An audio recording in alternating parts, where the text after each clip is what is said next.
Good afternoon, ladies and gentlemen. This is International Master Benny Chang, and I'm going to be doing a 5-minute game today. So let's see what happens. Alright, so my firewall thing is still running, and I'm just going to be waiting for a game to start. Good.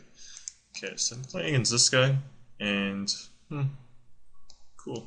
Amsterdam. Well, if I was in Amsterdam, I'd probably say hi. But let's see what happens here. Okay, so far it's 396, nothing really going on. This is a King's Indian. Not really a big fan of playing against King's Indian, but I guess we'll play it. Let's see what happens. Oh, he wants to play Grunfeld instead. Okay. Alright, so this is a bit different. I'm going to be playing this first. And then I'll play this move, I think. Okay, so I'm going to try this line. It's kind of wacky almost, but we'll see. Who plays e6? Who plays e6 these days? This is a very, very strange move here. I don't know what's going on here, but I'm going to play e4, yes, and just make him take it. Wait a second, should I take it this way or this way? Okay, so this is actually an interesting line now, because he's played this move, yes. So now I'm able to basically get d4 in. He played e6, which is actually bad in these lines, because I get like a huge center, and it's very difficult for him to really contest this. And I think at this point, I want to actually force him to play c6. Because once he plays c6, then this knight really has nowhere to go. And it's actually kind of hard, because I don't think he wants to take on d4 in these lines. Well, he can't take it right now, I just played with d1. Oh, he takes on d4, holy cow, this guy is a brave motherfucker, holy shit. He takes there, like, don't I just... I think the game is over, actually. Like, I really think the game is over. This guy is way too greedy, and this guy is gonna resign. yeah, so like, yeah, you can't take that guy. You just can't take that guy. Like, how, like, you can't take on d4. Like, oh god. So this reminds me of the Grunfeld game that I had the other day, where I lost in like 20 moves as well. This game was a bit longer than that. I mean, a bit shorter than that.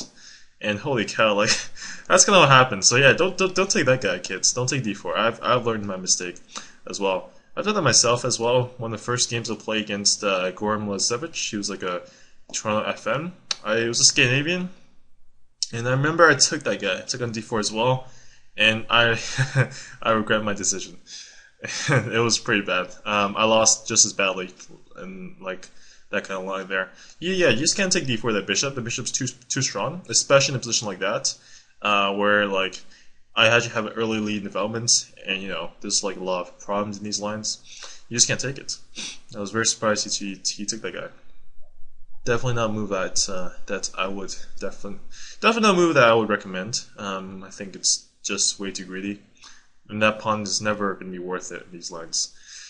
Okay, so far what we have here is we have Tarrasch, or Tarrasch line. I'm not sure what it's called, but I know this line is terrible. I'm doing my best to destroy this line. See if I'm lagging here. No, I'm not lagging. Good. So my opponent's just thinking here. So the problem is, Black doesn't really have a plan. He wants to play knight e4, but he can't really play knight e4 unless I play like knight b5. And he plays this move, which is a bit odd as well. So, okay, so there's a couple of issues with this move. First thing is, I think I can just play knight b5 here, which I think is correct, because I can just win this guy.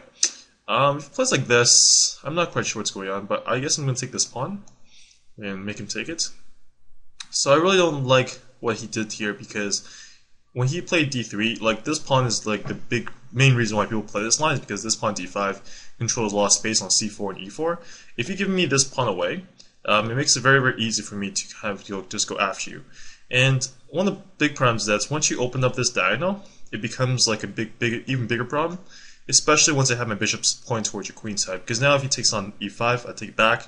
He takes d3, I take on b7, and he doesn't drop all his pawns. And I mean, in these lines, you either go for my king, or you try to change out a few pieces and get yourself into a favorable endgame situation.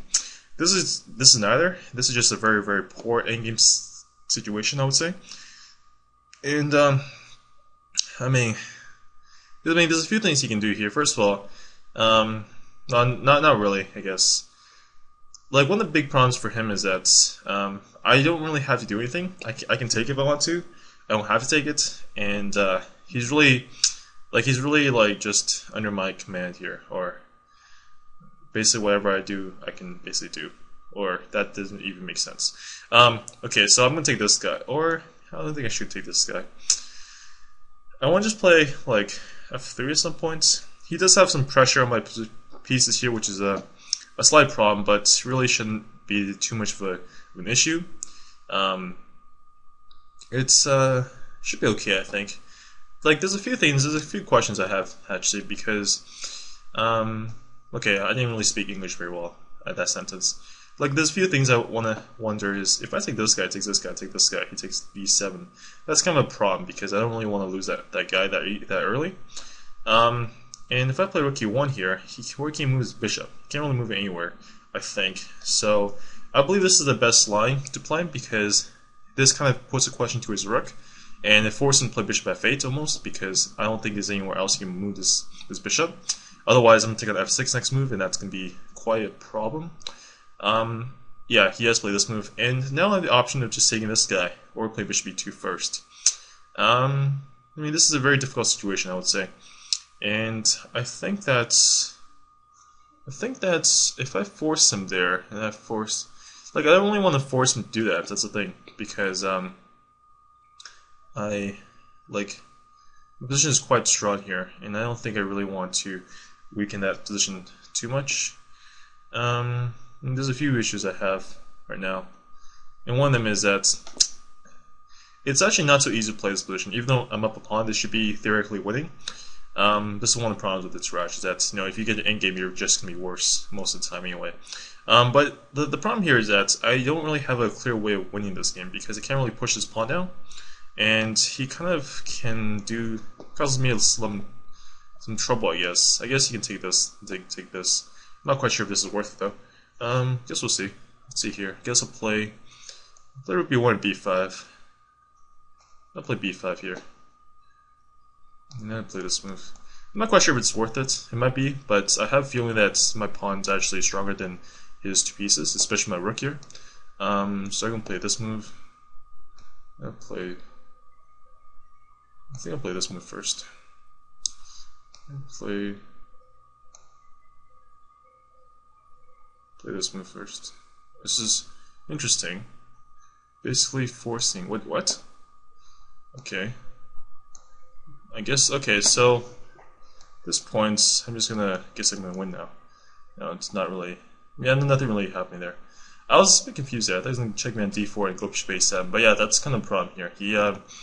The trade was a good trade theoretically speaking, but he can't just do it there, because my pawn b6 is just so strong. He's gonna sacrifice at least a piece for it, and most of the time he probably won't even get to, because I can just pressure his pieces so effectively.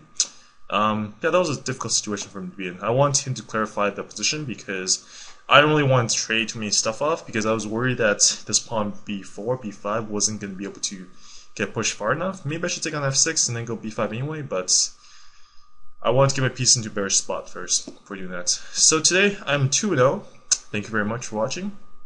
I hope you learned something from this cast.